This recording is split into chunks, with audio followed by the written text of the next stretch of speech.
tumatanghali na. Kanina pa kita ginigising. Tulungan mo na ako, bumangon ka na dyan. Dalian mo.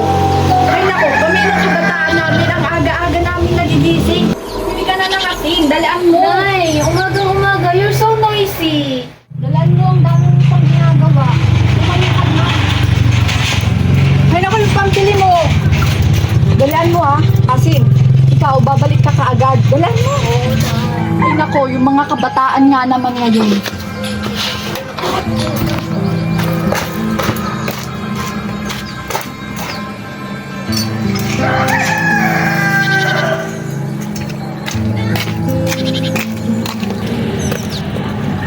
Uy, tara gala. Saan? Sa mall. Ay, kukunin ko muna yung bag ko. Hintayin mo ko dyan, ha? Sige.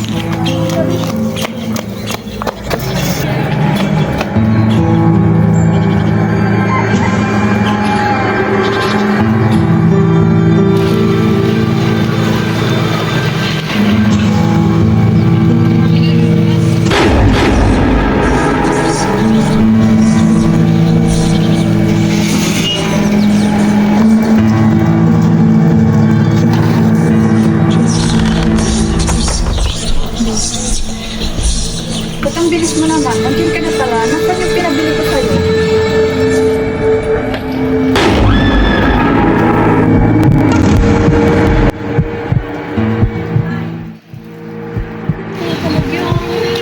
Dapat pala, anong gabi tayo dun eh? Di ba nakasara to kanina? Oo. Iniwan mo ang sara kanina.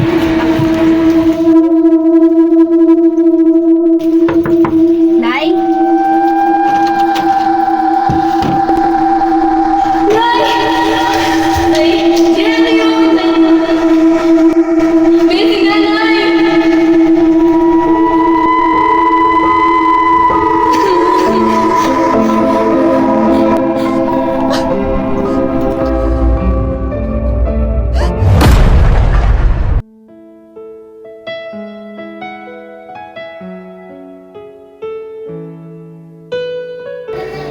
Ayun na ako!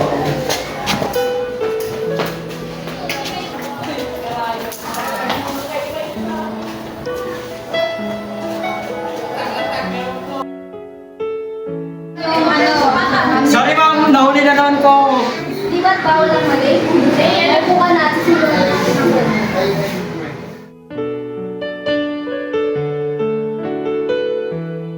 Makinig, klase.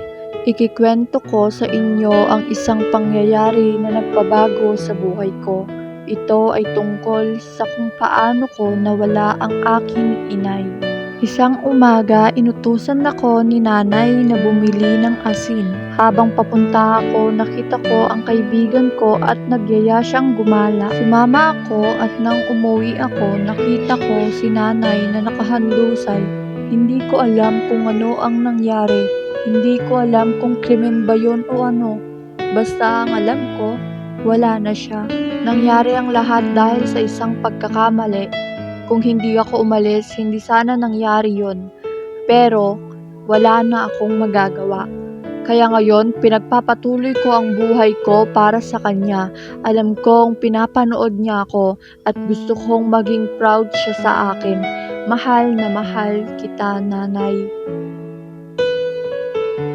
Kung hindi lang ako sumama, ay sana hindi ka nawala. Parang kahapon lang, nandito ka kasama ko. Ang dami kong inisip nang mawala ka. Kailangan na kailangan kita. Sino na lang ang dadamay sa akin kapag may problema ako? Ang lahat ng yun ay hindi ko naisip nung umalis ako. Nanay, patawad. Kung hindi ko sana inuna ang kasiyahan ko, ay alam kong sana'y nandito ka pa. Alam kong hindi na maibabalik ang nangyari na, kaya sana mapatawad mo ko, nanay.